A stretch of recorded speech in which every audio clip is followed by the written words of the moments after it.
Start हो गया। चलिए, हेलो विद्यार्थी, आज हम लोग सीखेंगे इलेक्ट्रॉन, प्रोटॉन और न्यूट्रॉन कैसे निकाला जाता है। इसमें कुछ हम लोग फंडामेंटल चीज सीखेंगे। जैसे कि पहला, मान लीजिए एक तत्व है।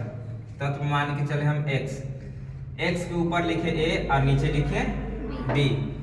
ऊपर वाला जो होता है उसको कहते हैं परमाणु द्रव्यमान या परमाणु भार भी कह देते हैं, और नीचे वाले को कहते हैं परमाणु संख्या कहते हैं। ठीक, अब कुछ पॉइंट है उसको याद कर लेते हैं, जिसकी सहायता से हम इलेक्ट्रॉन, प्रोटॉन और न्यूट्रॉन निकाल सकते हैं। जैसे परमाणु संख्या जो होता है प्रोटॉन के संख्या के बराबर होता है।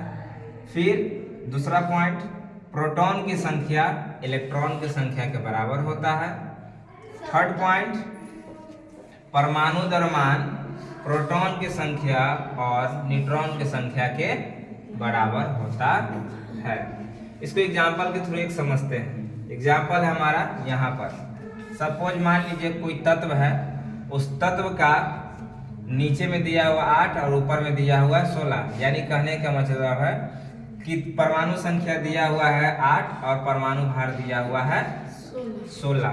तो निकालना क्या है? Electron, proton, neutron.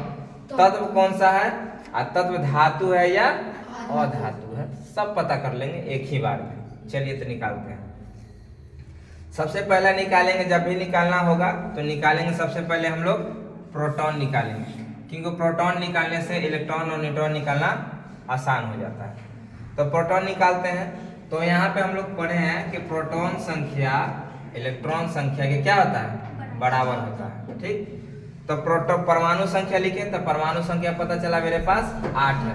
अब परमाणु संख्या प्रोटॉन की संख्या के बराबर, यानी परमाणु संख्या 8 तो प्रोटॉन की संख्या भी 8। क्लियर? अब सेकंड निकालते हैं हम लोग, इलेक्ट्रॉन निकालते हैं। फर्स्ट निकाल गया, सेकंड निकालते हैं इलेक्ट्रॉन। सेकंड है प्रोटॉन की संख्या इलेक्ट्रॉन की संख्या के क्या होता है? बराबर। प्रोटॉन की संख्या कितना आया हुआ है? 8, तो इलेक्ट्रॉन की संख्या भी कितना हो जाएंगे? 8 हो जाएंगे। प्रोटॉन की संख्या 8 तो इलेक्ट्रॉन की संख्या भी 8 हो जाएगी। 2 को सीख लिया। तीसरा सीखते हैं न्यूट्रॉन। न्यूट्रॉन कैसे सीखेंगे? तो न्यूट्रॉन निकालने के लिए हमको चाहिए परमाणु द्रव्यमान का सूत्र। तो परमाणु द्रव्यमान का सूत्र क्या होता है? प्रोटॉन की संख्या प्लस न्यूट्रॉन की संख्या। प्रोटॉन की संख्या कितना आया हुआ है जी? 8। न्यूट्रॉन हमको पता नहीं है, बट परमाणु द्रव्यमान हमको पता है। कितना परमाणु द्रव्यमान? 16। परमाणु द्रव्यमान की जगह लिख दिए 16, प्रोटॉन की जगह लिख दिए 8 और न्यूट्रॉन की जगह न्यूट्रॉन लिख दिए। ये प्लस है, इधर आके क्या होगा? माइनस। 16 में से 8 जाएगा तो 8। न्यूट्रॉन की संख्या क्या हो गया? 8। न्यूट्रॉन भी यहाँ निकाल लिए। अब पता करते हैं कि जो ये तत्व है कौन सा है। तो तत्व जब भी पता करेंगे तो पता करेंगे हम परमाणु संख्या की सहायता से। किसकी सहायता से? परमाणु संख्या की सहायता से। अब परमाणु संख्या हमको आया है कितना जी? 8। कितना है? 8। और 8 नंबर पे कौन सा होते हैं? ऑक्सीजन। कौन होते हैं? ऑक्सीजन। यानी हम लोग तत्व पता कर लिए, कौन सा तत्व है? ऑक्सीजन।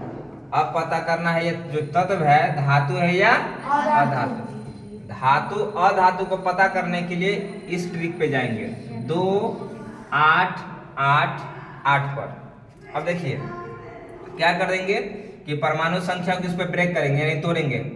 पहला वाला कितना देना है? 2। दूसरा वाला को देना कितना है? 8। बट है मेरे पास कितना? 6, तो 6 ही दे दिए। अब देखिए कि अब कैसे पता चलेगा कि ये धातु है या अधातु। यहाँ पे कुछ नोट्स लिखे, उसको देखिए। लास्ट में 1, 2, 3 बचा, तब कहेंगे कि वो कौन सी है? धातु। और लास्ट में 5, 6, 7 बचा, तब कुछ कहेंगे? अधातु। तो बताइए यहाँ पे क्या बचा है जी? 6। और 6 के लिए क्या होगा? अधातु। मतलब ये क्या हमारे पास है? अधातु। क्या है? अधातु। Thank you.